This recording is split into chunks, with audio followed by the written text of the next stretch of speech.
Welcome back. This is MTG Buddha. I'm going to be doing my first graded card submission today.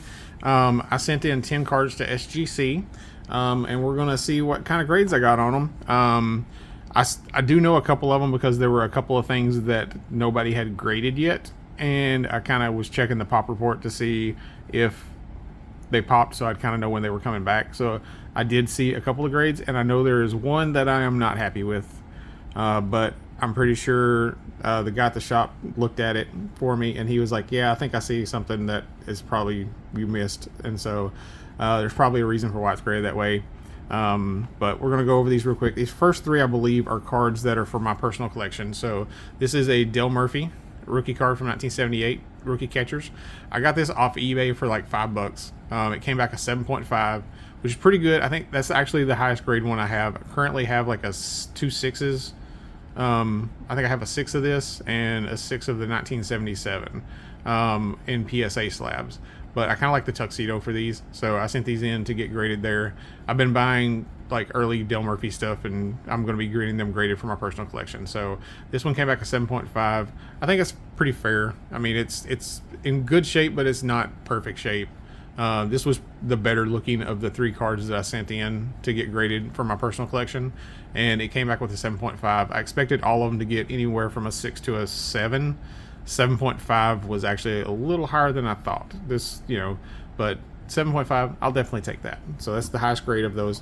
This is another one of the 1978 Topps Dale Murphy rookies, and this has probably got a lower grade. Yeah, this one came back a 6. So like I said, I thought all of these were going to come back 6 or 7. The other one I sent in is a 1977 because Dale Murphy actually had 2 rookie catcher cards. He had a 77 and a 78. So back then they didn't put the little emblems on cards. They would put people on at a multiple times there. But this one actually has a couple of people that actually wound up being good players, like Lance Parrish and Ernie Witt. Bo Diaz played for a while too, but Ernie Witt and Lance Parrish are the two that played the longest other than Dale Murphy. They didn't have quite as good careers as Dale Murphy, but like I said, this one came back a 6, which is about what I thought it would probably come back, and it did. So, but again, we're going to add that to my collection. I will happily add multiples of Dale Murphy rookie cards. This is the 77. I thought all these, like I say, were going to come back between 6 and 7, so I expect this will be a 6 or a 7. So it is a 6.5. So 6.5 falls right in the middle of where I figured it would probably come back. From looking at them before I sent them, I felt they were probably 6 to 7 compared to the 6s that I have. I have a 6 in this and a 6 in the 78 to compare them to from PSA, and I felt like they were probably in the 6 to 7 range. So 6.5 is about right for this one, but I'll add that to my collection, and it'll be slightly higher than the one I already have. This next one is from a break. I got this This is a Drew McIntyre from a break that I did. I actually bought the Drew McIntyre spot for $6 because nobody bid on it. The guy wound up auctioning it off, and I got it for $6. And I wound up opening 2 gold waves of Drew McIntyre. One on, I believe this is the Concord. No, this is the Premier level, and then I got a ringside gold wave. And I think the ringside is the one that I got the bad grade on. But I got both of these for $10. Plus I got a red wave numbered to like 125 or something. I don't remember. But I wound up getting like 5 different like variations of Drew McIntyre from that for $6. And like I say, 2 cards numbered to 10 from the same break for $6. So I'm definitely going to make my money back off that one. And he's going to be in one of the WrestleMania main events more than likely. So it's going to be a good time to sell. So we got a 9.5. So not too bad. Would have preferred a 10, but these with all the little lines on these, it makes it hard to get 10s on these because there's just so many little lines and creases, all that type of stuff. I think they sometimes grade these a little bit harder just because of all those little lines you can see on there. But it got a 9.5, so I will take that. It'll still sell for pretty decent. Next are 2 of the cards from 2023 update. Next ones, I think the next few are from 2023 update. I sent 4 cards from that in. I opened this one. This is numbered to 76, so it's a Independence Day of Logan O'Hoppe. So it's an Independence Day. I opened it out of a blaster on one of the videos I did on here actually, while I was hunting for Halloween parallels, and we'll see what it got. It got a 10. Nice. So it got a 10. So I'll be sending this off, and I'm going to send most of my stuff to PWCC to sell and I'm gonna have them sell this, and hopefully I'll get, you know, maybe $100 out of it if I'm lucky. So if I get more than that, I'll be happy. Anything around 100, I'll be happy. This also came from hunting for parallels, and this is numbered to 10. This is one of the Halloween parallels. It is a black cat, so it is numbered to 10, black cat, Bobby Miller. Bobby Miller's pretty good. It's his rookie card. He's a pretty good pitcher for the Dodgers. Hopefully this I thought it would get like a 10, outside chance it might get a 9, because the foil on these is kind of rough for a good grade on these, because they pick up all kinds of little things. So 9.5. So all right, so 9.5 I'll take. With it being numbered to 10 and it having a 9.5, that's still fine. It's still a good grade for something numbered to 10. So I'll take that. Hopefully, again, I'd like to get $100 or more out of this if I can. It'd be good. Next is another card from that set. It is a Anthony Volpe. Now, this one is not numbered. This is just a jack-o'-lantern version. So we're going to flip it. So it's a jack-o'-lantern. Again, the foiling process on these is a little rough. So I figured it might get a 10, but it might get a 9. Like I say, that last one came back at 9.5, so I'd be happy with a 9 or a 9 with a 9.5. It got a 9. Okay, so not as happy with the 9, but it is his rookie and it's a jack-o'-lantern.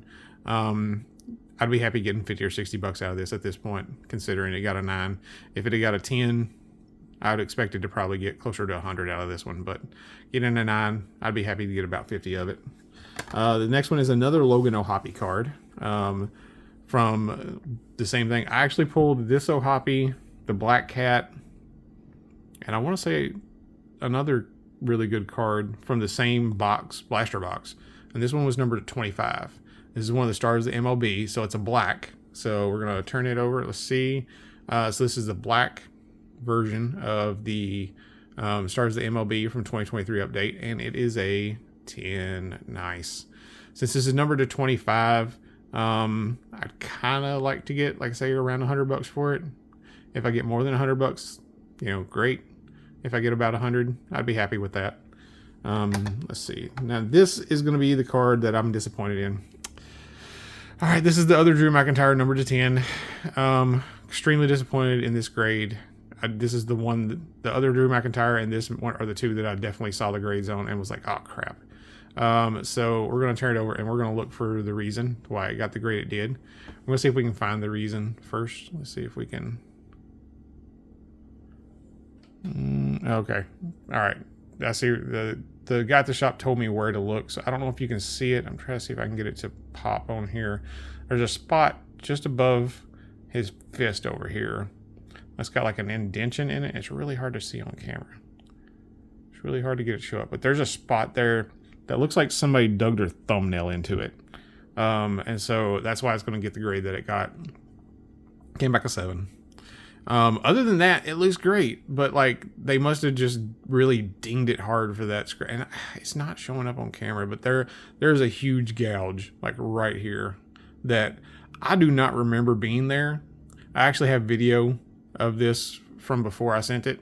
So I'm going to check that video and see if it was see if I can see it on the video. Maybe I just didn't notice it, but as big as it is, I don't know how I missed it. So came back a 7. Honestly, I'll probably do better selling this if I just crack it out of the case and sell it raw, which is probably what I'm going to do, because if I sell it at a 7, it's not going to really do very good. So I'll probably just crack this out of the case and sell it raw. This next one is the last one from this. This one I've had for several years. This is a Becky Lynch autograph. It's from the 5th anniversary, and if you can see, it's the number 3 of 5. This one, it's gonna be kind of a rough grade because like there's a lot of black on this card on the edges, and it's several years old. And at the time, like it's been sitting in a box for a while, and so not really expecting a whole lot on the grade for it. Okay, well, it got better. It got dinged, but still, the fact it's a 3 of 5, even though it's an 8.5, it got a 10 on the autograph. Even being an 8.5, I should still be able to get a decent amount out of this if I decide to sell it. I haven't decided yet or not, because I do like Becky Lynch. This is the only autograph of hers I have currently. And the fact it's numbered 3 out of 5, but if you can see, there's like some spots along that edge where it's like got some chipping on that black. down here on the white, you know, it looks pretty decent, but there's just so much black on this card, and black like really shows up every little defect.